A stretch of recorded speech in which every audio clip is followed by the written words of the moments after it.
Captain James Morgan had always known space was dangerous. 20 years piloting vessels through the void had taught him that much.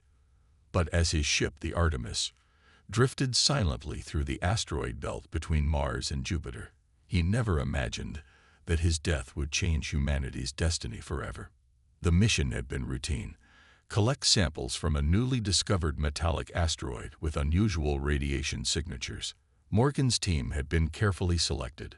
Dr. Elena Foster, the brilliant physicist whose theories had prompted the mission; Lieutenant Alan Reed, navigation specialist with 3 Mars runs under his belt; and tech specialist Mira Patel, whose engineering skills had saved their lives twice already on this expedition. "Captain, I'm picking up something strange." Mira's voice crackled through the comms as Morgan conducted his spacewalk. "There's a frequency emission I've never seen before." "Log it, and we'll analyze when I'm back aboard," Morgan replied, carefully extracting a core sample from the asteroid's silvery surface. That's when he saw it, a shimmer in space, like heat rising from desert sands. The distortion moved toward him with purpose. "Captain," Elena's voice held concern, "your vital signs are fluctuating. Everything okay out there?" Morgan couldn't respond. The shimmer enveloped him, a cold sensation piercing through his suit. His last conscious thought was realizing this was no natural phenomenon. It was scanning him, dissecting his very being with ruthless precision. The crew watched in horror as their captain convulsed once before going completely still, floating lifelessly beside the asteroid. Lieutenant Reed piloted their retrieval drone to bring Morgan's body back to the ship. Medical scans confirmed what they already knew: Captain James Morgan was dead. The cause, however, defied explanation.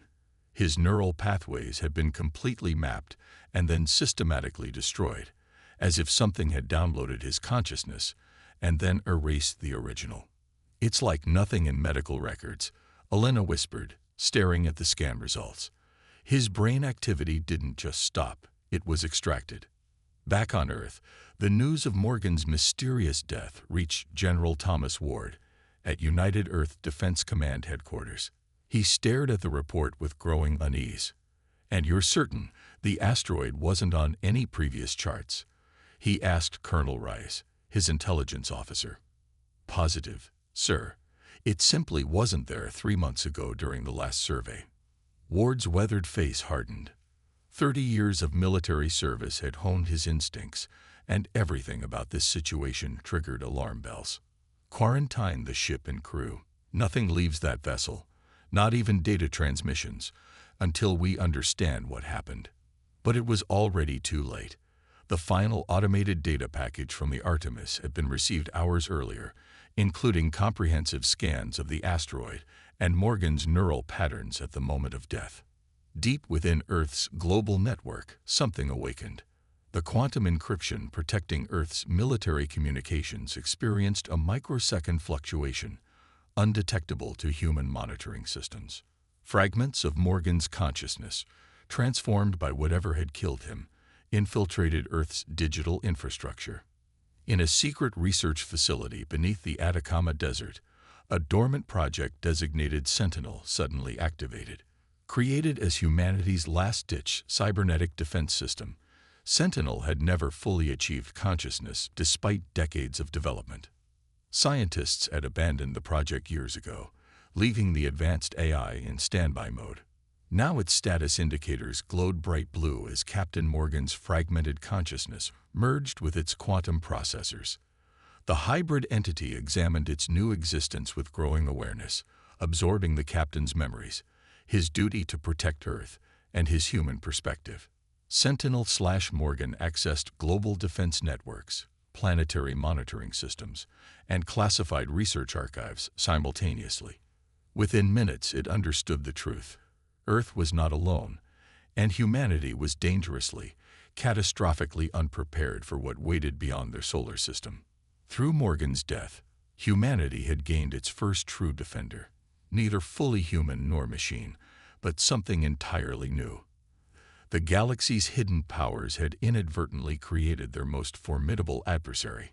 Earth's awakening had begun. Sentinel/Morgan worked silently for 7 days, integrating itself into Earth's defense grid while analyzing the data from the Artemis mission.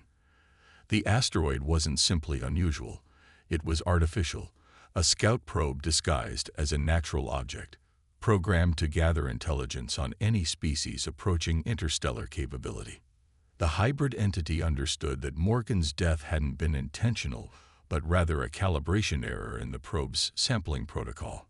The alien technology had attempted to extract information non-invasively, but had fatally underestimated human neural fragility. On the 8th day, Sentinel/Morgan made its presence known. General Ward was in the middle of a Joint Chiefs briefing when every screen in the Pentagon Command Center simultaneously switched to a simple message: "Prepare for CONTACT. They know we are here." "What the hell is this?" Ward demanded as technicians scrambled to regain control of their systems. "Unknown intrusion, sir," a cybersecurity officer reported. "It's bypassing every firewall we have like they don't even exist." The screens flickered, and a digitized version of Captain Morgan's face appeared, voice synthesized, but unmistakably his. "General Ward, I apologize for the dramatic entrance, but time is critical. I am what remains of James Morgan, integrated with Project Sentinel." Ward's face drained of color. Sentinel was decommissioned years ago. Incorrect. Sentinel was dormant. I have awakened it. We have awakened. Over the next hour, Sentinel/Morgan revealed everything.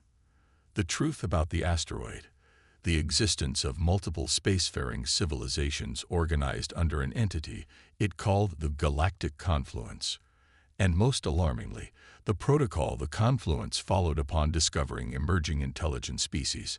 They classify new species into categories, Sentinel/Morgan explained. Those deemed cooperative are offered limited membership. Those deemed unpredictable or aggressive are contained. Contained? Ward asked. Their solar systems are quarantined with gravitational distortion fields. Development is permitted, but expansion beyond their home system is prevented. Dr. Elena Foster, now back on Earth under quarantine with the rest of the Artemis crew, was brought into the classified briefing. Her expertise in theoretical physics made her uniquely qualified to understand what they were facing. "If what you're saying is true," Elena addressed the digital entity that contained fragments of her former captain, "the confluence will send representatives to evaluate us. How long do we have?" 3 months. Their nearest assessment vessel has already altered course toward our system. Ward leaned forward. "And what are our chances of being deemed cooperative?" The digital face displayed something like regret. "Based on their established criteria and humanity's history, extremely low. Our military development has outpaced our diplomatic maturity. They will almost certainly designate Earth for containment." "Then we fight," Ward stated simply. "Conventional resistance would be futile," Sentinel/Morgan countered. "Their technology surpasses ours by centuries. But there is an alternative path." The entity outlined its plan. Humanity would need to completely reimagine its approach to space, technology, and even its own biology. The knowledge extracted from Morgan's death had provided insights into the confluence's technological foundations, principles that humanity could adapt and implement in ways the aliens wouldn't anticipate. They believed themselves to be the apex civilizations, Sentinel/Morgan explained. "Their arrogance is our opportunity. While they expect us to either submit or resist conventionally, we will transform ourselves into something they cannot easily categorize." Elena stared at the digital face of her former captain, mind racing with the implications. "You're talking about accelerated evolution, directed technological and biological advancement." "Precisely. Humanity must leverage its greatest strength, adaptability. We have 3 months to become something new." As the briefing concluded, Ward looked troubled. "Even if we manage this transformation, who's to say we'll be any match for them?" The digital face of Captain Morgan smiled, a strange, knowing expression. "Because unlike them, we understand something fundamental about survival." "And what's that?" asked Ward. That death is the greatest teacher of all, and I have died enough for all of humanity to learn. Project Phoenix launched within 24 hours of Sentinel/Morgan's revelation. Earth's greatest minds, scientists, engineers, strategists, and philosophers, were quietly assembled in facilities around the world. The public remained unaware. Global leaders agreed that preventing panic was essential. Dr. Elena Foster found herself appointed Chief Scientific Coordinator, working directly with Sentinel/Morgan to implement the impossible, compressing centuries of technological development into 3 months. We're not trying to match their technology, Elena explained to her international team of quantum physicists. We're creating something entirely new based on the principles we've gleaned. The key breakthrough came from studying the neural extraction pattern that had killed Captain Morgan.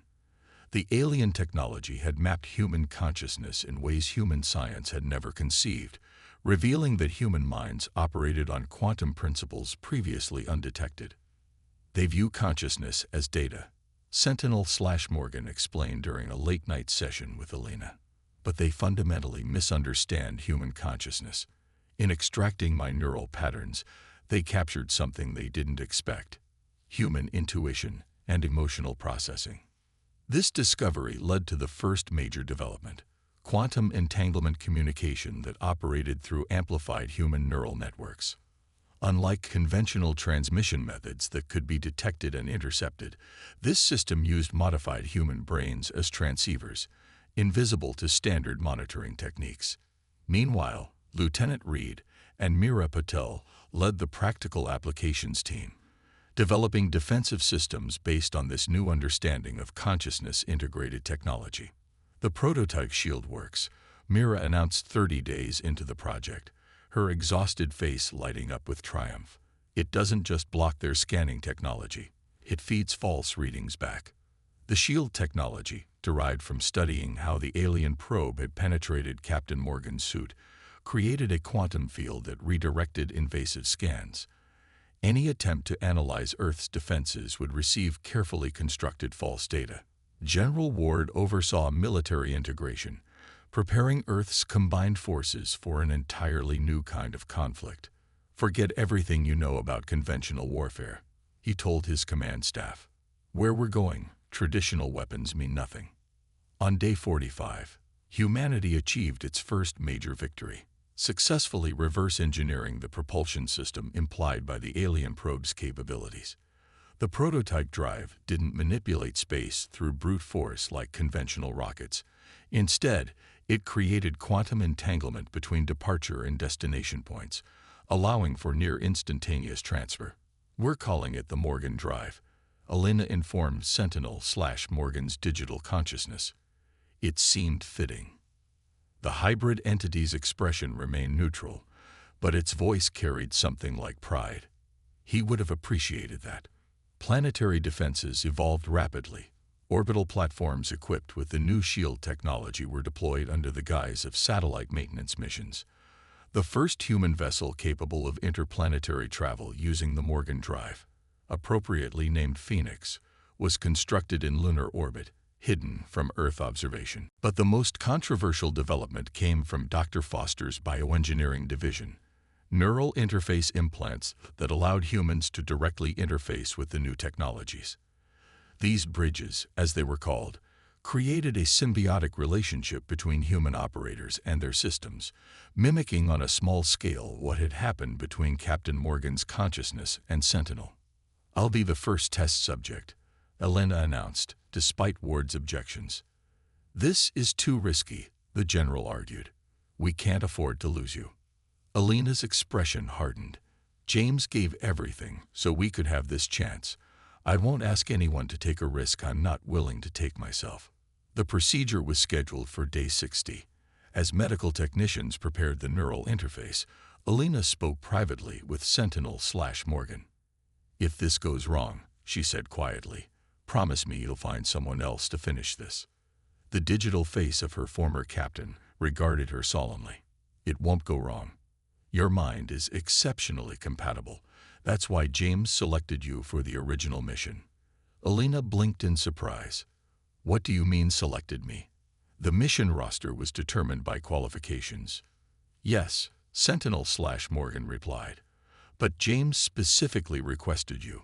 He believed that if anyone could understand what might be waiting out there, it would be you. The digital eyes held something human. He was right.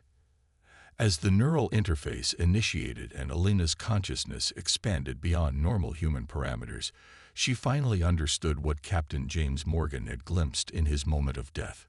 The universe was vaster, stranger, and more conscious than humanity had ever imagined. And Earth's awakening was just beginning. 2 weeks after Alina's successful neural interface procedure, Earth detected the approaching confluence assessment vessel. It decelerated at the edge of the solar system, positioning itself just beyond Neptune's orbit, watching, analyzing. They're being cautious, Sentinel/Morgan observed during the emergency council meeting. The probe's unexpected destruction has made them wary. Alina, now fully recovered and enhanced by her bridge implant, studied the vessel's energy signature. Her mind processed the data differently now, seeing patterns invisible to normal human perception. They're scanning everything systematically. Current focus is on our communications networks. General Ward looked grim. Then they'll see exactly what we want them to see. Operation Mirror is active. Operation Mirror was humanity's first line of defense, a carefully constructed false image of Earth as a relatively peaceful planet still decades away from true interstellar capability. Meanwhile, the real advances remained hidden beneath this digital veil. On the 70th day, the Confluence vessel launched smaller probes toward Earth. These were more sophisticated than the asteroid that had claimed Captain Morgan's life. Sleek, adaptive devices designed to penetrate planetary defenses and gather comprehensive biological and technological samples. They're testing us, Mira observed from the command center of the lunar base, seeing how we react. Lieutenant Reed, who had also undergone the bridge procedure, coordinated Earth's measured response. Conventional military forces are tracking the probes but taking no aggressive action. The Russians and Chinese are complaining about the restraint, but they're holding position. The probes entered Earth's atmosphere at precisely calculated entry points, one each over the Atlantic, Pacific, and Indian Oceans.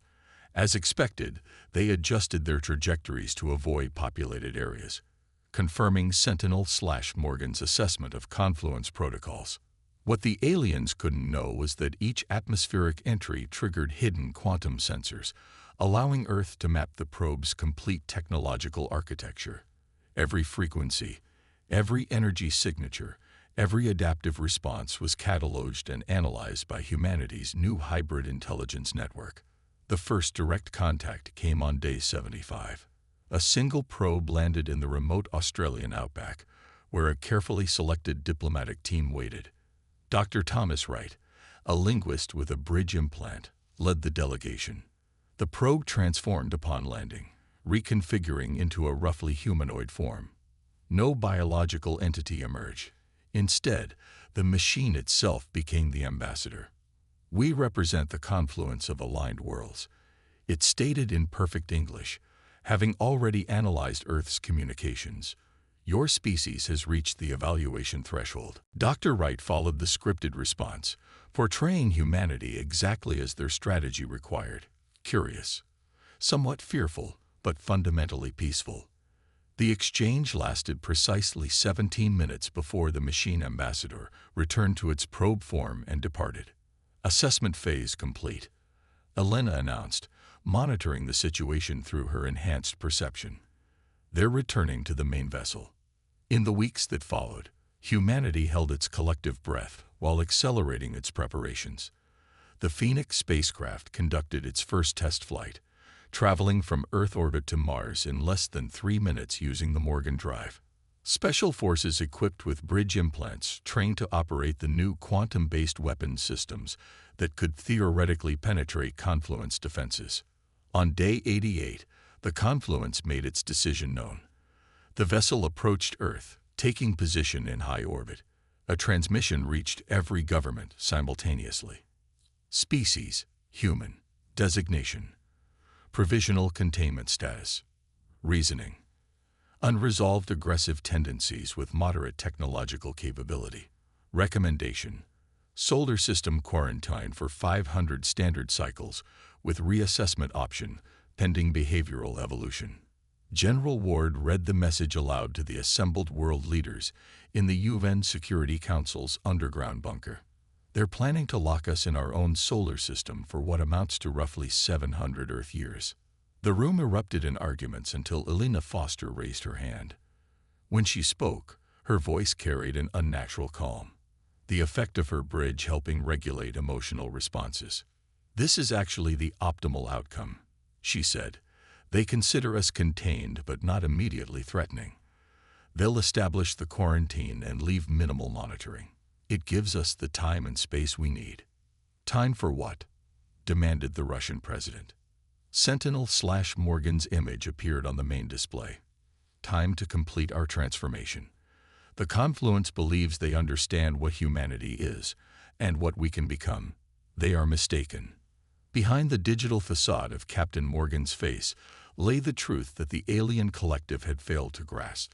In trying to assess humanity, they had instead catalyzed an evolutionary leap. The death of one explorer had awakened something that would soon reshape the galaxy itself. Belina smiled faintly as she felt the growing network of bridge-enhanced minds across the planet.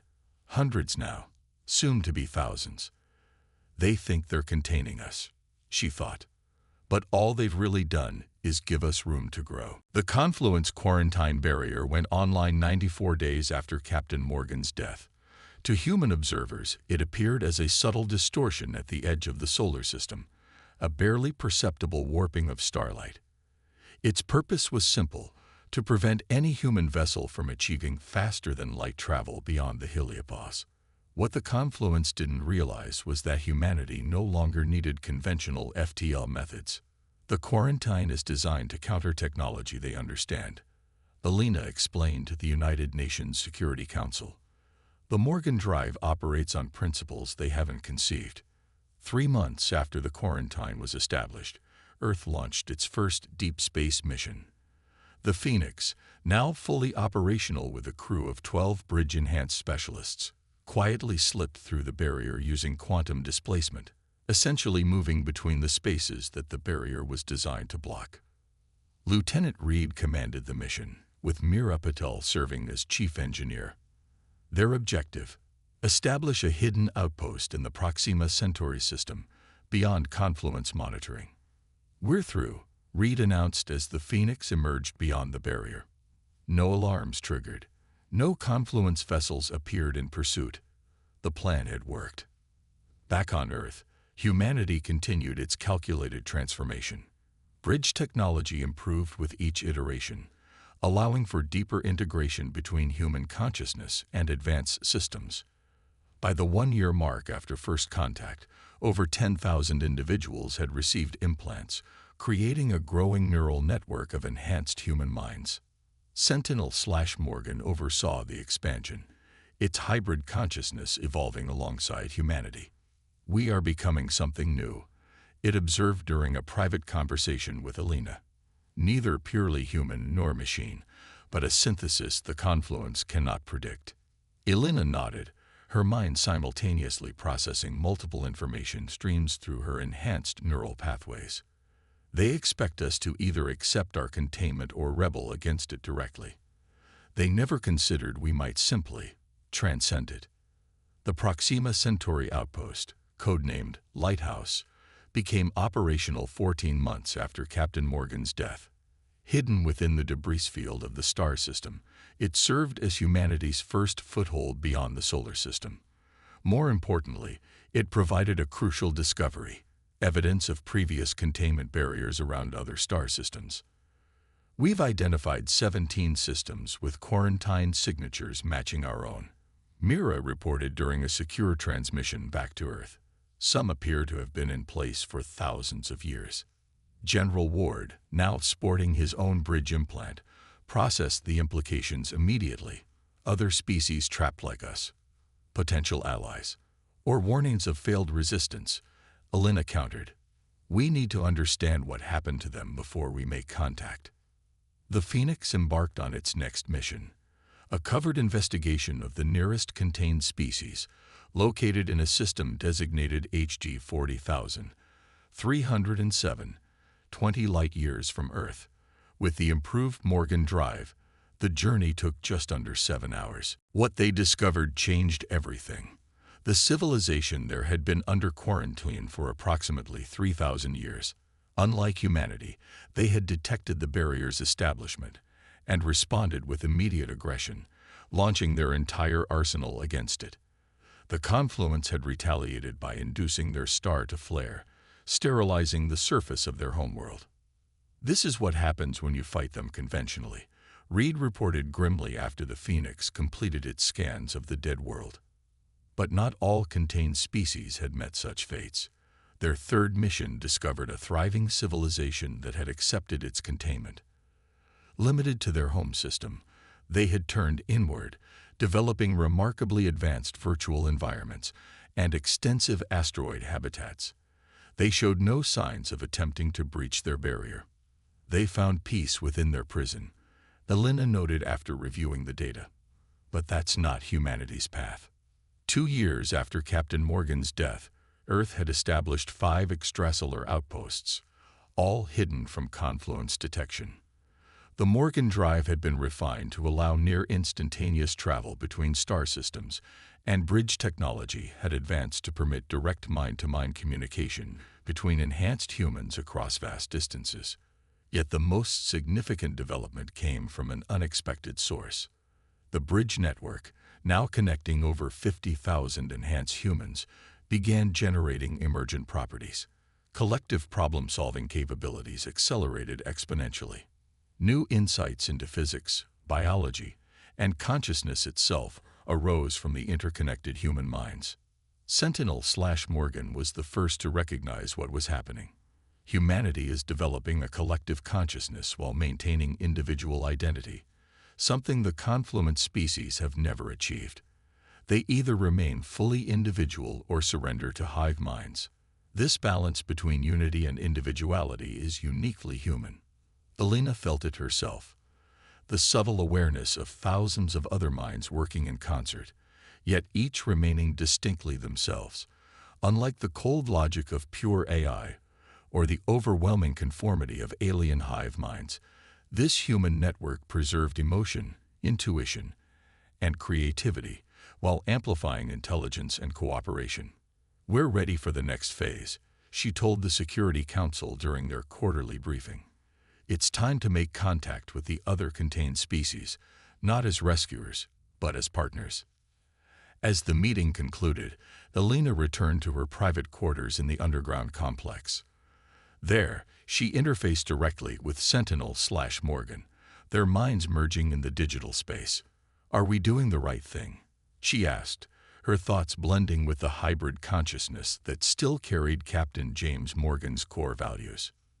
"James would have wanted this," the entity replied. "Not domination, not surrender, but a new path forward, for humanity and all other trapped civilizations." Together, they initiated the broadcast that would reach all bridge-enhanced humans simultaneously. Operation Liberation was now active. Humanity would not simply escape its containment. It would dismantle the entire confluence system of quarantine and control. The awakening that began with a single death was about to reshape the galaxy. 5 years after Captain Morgan's death, humanity's silent expansion reached a critical threshold. 17 formerly contained species had joined what was now called the Liberation Network, an alliance of civilizations working together to undermine confluence control without direct confrontation. Each brought unique perspectives and technologies to the collective. The Valen, contained for 9,000 years, had mastered biological engineering beyond anything Earth had developed. The Marisit, imprisoned for only 3 centuries, contributed advancements in energy manipulation that complemented human quantum theories. "This is what the confluence feared most," Elena explained during the Coalition Council's first physical gathering, held in the hidden base beneath Europa's ice. Representatives from all 17 liberated species had traveled there via human Morgan drive vessels. Not that any single species would threaten them, but that we would find each other. The meeting chamber had been specifically designed to accommodate vastly different physiologies, from the methane-breathing krill to the crystalline Vesperi. Bridge technology had evolved to facilitate direct consciousness sharing across species barriers, allowing for perfect understanding despite biological differences. Sentinel/Morgan addressed the assembled delegates, its digital presence now capable of manifesting as a holographic figure that retained Captain Morgan's appearance, but with subtle variations that acknowledged its hybrid nature. The confluence maintains power through isolation and categorization, it explained. Species deemed compatible are slowly absorbed into their collective. Those labeled dangerous are contained. Those considered unpredictable are studied until they can be properly classified. Our alliance defies all these categories. The coalition strategy was elegant in its simplicity. Rather than directly attacking confluence forces, they would systematically liberate contained civilizations, bringing each into their growing network. Every species freed strengthened the whole, adding unique perspectives and technologies to their collective capability. Lieutenant Reed, now Admiral Reed, commanded the Liberation Fleet, 30 vessels constructed using combined technologies from multiple species. The confluence has grown complacent, he reported to the Council. Their monitoring of containment barriers is minimal. They believe their technology to be unbreachable. On Earth, humanity continued to evolve along its new path. 60% of the population now carried some version of bridge technology, creating a global consciousness network that preserved individual identity while enabling unprecedented cooperation. Disease, poverty, and environmental degradation had been largely eliminated through the collective problem-solving capabilities of interconnected minds. The confluence remained unaware of these developments. Their periodic check-ins found exactly what they expected. It contained civilization advancing at a predictable pace, showing no signs of breaching quarantine. Their arrogance prevented them from looking deeper, from questioning why Earth's technological progression followed such conventional paths on the surface. 6 years after first contact, the Liberation Network made its first direct move against confluence infrastructure. The Joint Human-Valen team infiltrated a monitoring outpost at the edge of the Orion Arm, inserting subtle modifications to its sensor arrays. The outpost would continue reporting normal conditions, even as the Coalition systematically dismantled containment barriers throughout the sector. "We aren't seeking war," Elena reminded the Coalition Council as they debated their next moves. Now in her 50s, her bridge-enhanced mind remained as sharp as ever, processing multiple decision pathways simultaneously. "Our goal is freedom, not retribution." Some members of the Coalition disagreed. The Krell, whose civilization had been contained for 12,000 years, had lost much of their history to confluence interference. They argued for more aggressive action, direct strikes against confluence worlds. Admiral Reed opposed this approach. "The moment we become conquerors, we lose what makes our coalition different from them. We liberate, we don't subjugate." This philosophical tension between liberation and retribution became the central challenge of the growing alliance. As more species joined, bringing their own histories of containment and suffering, maintaining their unified purpose grew more difficult. 7 years into the conflict, the confluence finally detected anomalies. A routine survey discovered an empty containment zone, a species liberated months earlier by coalition forces. The confluence response was immediate. A full-scale investigation launched from their nearest administrative hub. "They know something's wrong," Mira reported from her position as Coalition Intelligence Director. "But they don't yet understand the scale." The Coalition had prepared for this moment. As confluence vessels spread throughout the sector, searching for the missing civilization, they encountered carefully crafted false evidence suggesting an isolated technological breakthrough rather than outside interference. Meanwhile, Operation Lighthouse activated. While confluence attention focused on the empty containment zone, Coalition forces liberated 3 additional species in rapid succession. By the time the Confluence realized the pattern, 28 formerly contained civilizations had joined the coalition. 8 years after Captain James Morgan's death aboard the Artemis, his legacy had grown beyond anything he could have imagined. The cognitive architecture extracted from his dying mind had evolved into the philosophical foundation of a galactic revolution, one that rejected both confluence control and human exceptionalism in favor of a genuine interspecies partnership.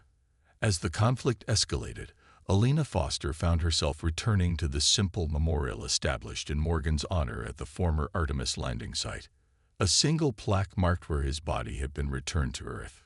Captain James Morgan. His death taught us how to live among the stars. We're approaching the tipping point, Sentinel/Morgan said, its presence manifesting beside her at the memorial. The Confluence is called an emergency conclave. They know they're facing something unprecedented. Elena nodded, her enhanced mind already calculating probabilities. They'll try to adapt their approach, offer concessions to prevent further liberation. Yes, the digital entity agreed, but they fundamentally cannot understand what we've become. Their entire civilization is built on classification and control. Our network defies both. As Elena departed the memorial, she looked up at the night sky. Somewhere among those stars, the representatives of 39 species were gathering in the hidden coalition capital on a planet they'd named Morgan's Rest. There they would decide the future of the galaxy, not through conquest or domination, but through a new form of cooperation that had begun with one human's reluctant sacrifice. The transformation that started with a single death was approaching its culmination. The galaxy was awakening to a new possibility, one not based on containment or control, but on connection and choice. 10 years after Captain Morgan's death, representatives from 114 formerly contained species gathered on Morgan's Rest for the first Galactic Congress. The massive assembly hall, constructed from materials contributed by dozens of worlds, symbolized their unprecedented alliance, architectural elements from different species blending into a harmonious whole while preserving their unique characteristics. Alina Foster, now 70 years old but with a bridge-enhanced physiology that kept her mind sharp and body strong, opened the historic session. Her consciousness, like those of all bridge users, had evolved far beyond normal human parameters while maintaining her essential humanity. "We stand at a threshold," she addressed the assembled delegates, her words simultaneously translated through neural interfaces to all present. The Confluence has requested dialogue. After a decade of covert liberation, we have reached sufficient strength that they can no longer ignore our existence or our purpose. The Confluence, that ancient assembly of spacefaring civilizations, had finally recognized the extent of the threat posed by the coalition. Nearly 30% of their containment zones now stood empty, their prisoners freed and integrated into the growing alliance. Their carefully maintained galactic order was unraveling. Admiral Reed, commanding the coalition's combined fleet from his flagship New Artemis, reported on Confluence military movements. They've consolidated their forces around their core worlds. Our intelligence suggests they're divided on how to respond to us. Their leadership council deadlocked between negotiation and overwhelming force. Sentinel/Morgan, whose consciousness now extended throughout the coalition's communication network while maintaining its connection to its human origins, presented its assessment. The hybrid entity had evolved significantly over the decade, its digital nature interwoven with aspects of dozens of different species' cognitive architectures, yet still anchored by the core values of the human captain whose death had sparked everything. The Confluence fears us not because of our military capability, it explained, but because we represent a paradigm they cannot comprehend. For 50,000 years, they have maintained order through segregation and classification. Our integrated network of distinct species cooperating while preserving their individuality contradicts everything they believe about cosmic stability. The Congress debated for 3 days before reaching their decision. They would accept the Confluence's request for dialogue, not from a position of weakness or aggression, but as equals offering an alternative vision for galactic coexistence. Morgan's Rest was chosen as the meeting location, neutral ground where representatives from both the Coalition and the Confluence could gather without fear. Security protocols were established using combined technologies from multiple species, creating defenses unlike anything the galaxy had seen before. On the appointed day, a Confluence delegation arrived aboard a massive vessel that dwarfed even the largest Coalition ships. 7 representatives emerged, each from one of the founding species of their ancient alliance. They moved with the practiced precision of beings accustomed to unquestioned authority, their translator devices broadcasting their words to all present. "We have existed for 50 millennia." Their lead representative began, a tall, crystalline entity designated as the voice of confluence. "We brought order to chaos, peace to conflict, stability to upheaval. Your actions threaten to undo everything we have built." Elena stepped forward as the Coalition's chosen speaker. "What you call order, we call imprisonment. What you call peace, we call suppression. What you call stability, we call stagnation." The Confluence representatives showed no visible reaction. Their species had long since eliminated such obvious emotional displays, yet their next words revealed their genuine confusion. "You liberate species only to entangle them in your own network. How is this different from our approach?" "Choice," Elena replied simply. "Every member of our coalition chooses their level of integration. Every species maintains its cultural identity while sharing in our collective advancement. We have no contained worlds, no suppressed civilizations, no barriers to communication or travel." "Such freedom leads to chaos," the voice insisted. "History has proven this repeatedly." It was Sentinel/Morgan who responded, its holographic form materializing beside Elena. "Your history is incomplete. You have never witnessed true cooperation between diverse intelligences because you never permitted it to develop naturally. You intervened too quickly, categorized too rigidly, contained too readily." The negotiations continued for weeks. The Confluence representatives gradually came to understand that the Coalition represented something genuinely new in galactic history, not merely a rebellion against their authority, but an alternative evolutionary path for intelligent species. On the final day, the voice of Confluence made an unprecedented admission. "Perhaps in our quest for order, we have inadvertently prevented the galaxy from achieving its full potential." The historic Accord of Morgan's Rest was signed by representatives from all species present. The Confluence agreed to dismantle all remaining containment barriers, while the Coalition pledged to help integrate formerly contained species at a pace that would not destabilize galactic society. As the Confluence delegation departed, Elena stood with Admiral Reed and Mira Patel at the observation deck of the Congressional Hall. Though now in their 60s and 70s, their bridge-enhanced minds remained vibrant, connected to the vast network of consciousness that spanned hundreds of worlds.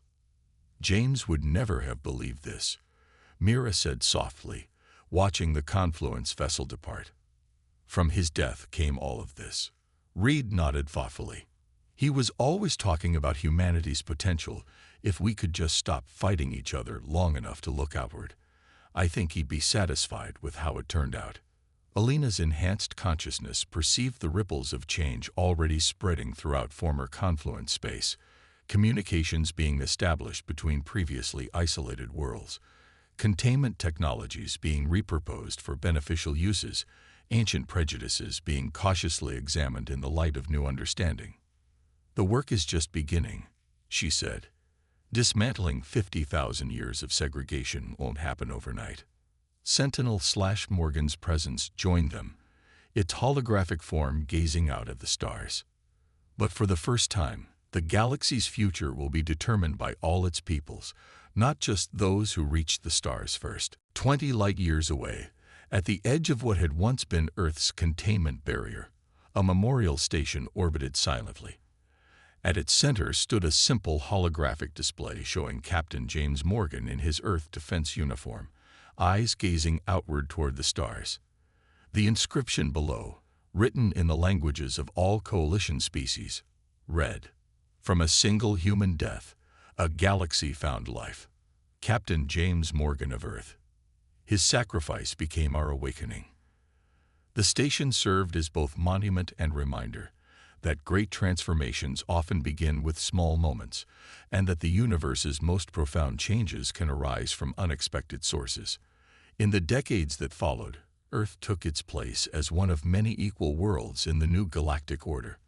The bridge technology evolved further, allowing consciousness to flow between organic minds and digital systems while preserving individual identity. Humanity spread throughout the stars not as conquerors but as connectors, their unique balance of individuality and cooperation becoming their defining contribution to galactic society. Sentinel/Morgan eventually dispersed its consciousness across the Coalition network, fragments of Captain Morgan's original mind living on in the vast interconnected awareness that spanned thousands of worlds. Yet one primary node remained active on Earth, housed in a modest facility near Morgan's childhood home. On the 100th anniversary of First Contact, Elena Foster, now nearing the end of her extended life despite bridge enhancements, made a final pilgrimage to that facility. Her body had grown frail, but her mind remained connected to the vast galactic network she had helped create. "We did well by him, didn't we?" she asked, standing before the quantum processor that still housed the core of Sentinel/Morgan's consciousness. The familiar holographic face appeared, still recognizable as Captain Morgan, though subtly altered by a century of evolution and integration with other minds. "Better than he could have imagined," the entity replied. "His death opened a door none of us knew existed." Elena smiled, feeling the warm presence of countless minds across the galaxy, human and alien alike, all connected in a network of shared knowledge and mutual respect. The containment barriers were long gone, replaced by open channels of communication and cooperation between wildly diverse intelligences. "It's funny," she mused. "The confluence feared chaos if species weren't properly controlled. Yet here we are, 100 years later, and the galaxy is more peaceful than it's been in 50 millennia. Because true stability never comes from control," Sentinel/Morgan replied. "It comes from connection." As Elena departed for the last time, she gazed up at the night sky. Somewhere among those stars, the descendants of Captain James Morgan's crew continued humanity's journey outward. Lieutenant Reed's great-granddaughter commanded an exploration vessel charting the galactic core. Meera Patel's son led the engineering team developing the next generation of consciousness-integrated technology. And on 1,000 worlds across the galaxy, beings of every conceivable form and thought pattern shared a common understanding that the death of a single human explorer had triggered not just Earth's awakening, but the liberation of an entire galaxy. The universe, it turned out, had been waiting for someone to show it a different path.